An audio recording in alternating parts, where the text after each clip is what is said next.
Greetings and welcome back to Craft on Tap for this special holiday edition of our beer peer review. Today's going to be Tuesday, March 17th, so happy St. Patrick's Day to all you wonderful people out there. For those of you that don't know, St. Patrick's Day was originally celebrated in Ireland to celebrate the patron St. Patrick, who brought Christianity to Ireland. Today in America, we celebrate a very different kind of St. Patrick's Day, but the tradition still stands. And as an Irishman, I'm excited to dive into 3 beers today that are all made in Ireland.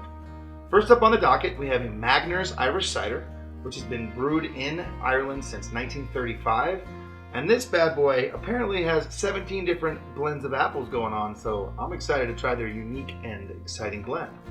The second beer we'll have today is going to be Smithwick's Red Ale.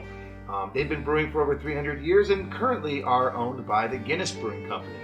So that's a pretty exciting thing to check out for us. Red ales are one of my favorites. And then the final beer for St. Patrick's Day Beer Peer Review exciting episode number 1 is going to be Murphy's Irish Stout. Of course, we've all had Guinness, or at least we've heard of it. Murphy's is going to be the competitor there. They're a little different, but we figured we'd give them a try, as they are going to be a fantastic Irish Stout. All right, well, without further ado, I'm excited to try some beer. I know St. Patrick's Day is big on drinking, so shall we get into this? What do you think? All right, so let's start here with the Magners Irish Cider. I always like ciders because, of course, they're crisp, they're refreshing, they're easy to drink. Hopefully this one will be just that.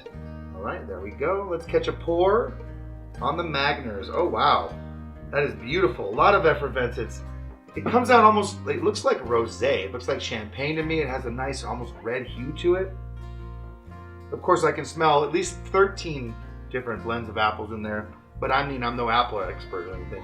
Now I'm getting the apple on the nose. I'm getting almost like a grape. It has a very effervescent feel. I can even taste the bubbles in my nose a little bit.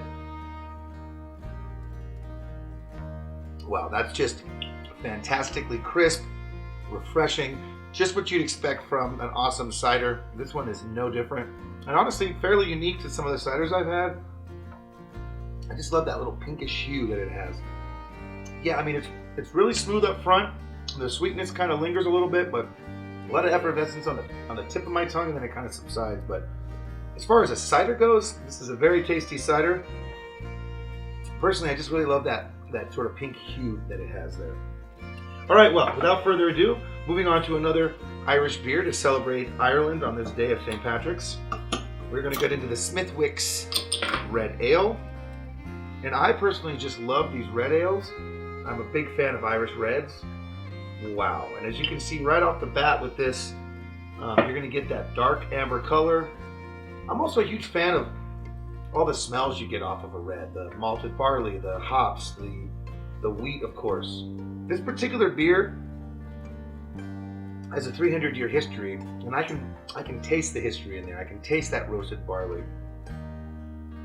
It's a little sweet as it lingers from the mid palate to the end, but it doesn't start off too strong.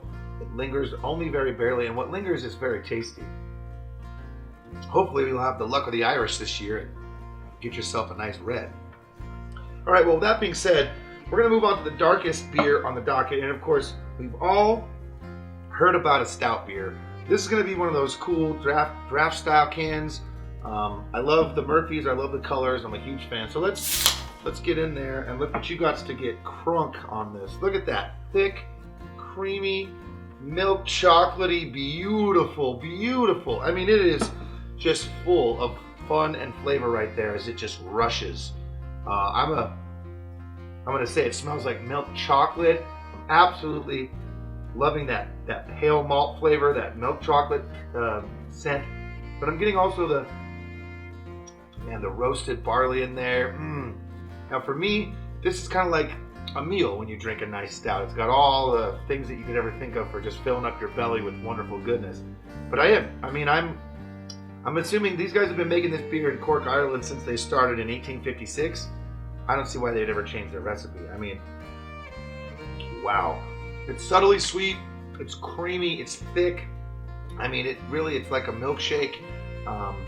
And of course, as it is St. Patrick's Day, this is your car bomb option right here if you're going to get some Jameson I would say try Murphy's and some of that Irish cream. So if you guys like a stout, write in about the favorite stouts that you might have. You know, we want to hear, obviously Irish stouts are the biggest ones, but what other stouts do you like? What other reds do you like? Please hit us up at craftontapshow.com. Check us out on YouTube. We're all over the web and we're there for you. One last thing to remind you of is please, this is St. Patrick's Day, drink responsibly.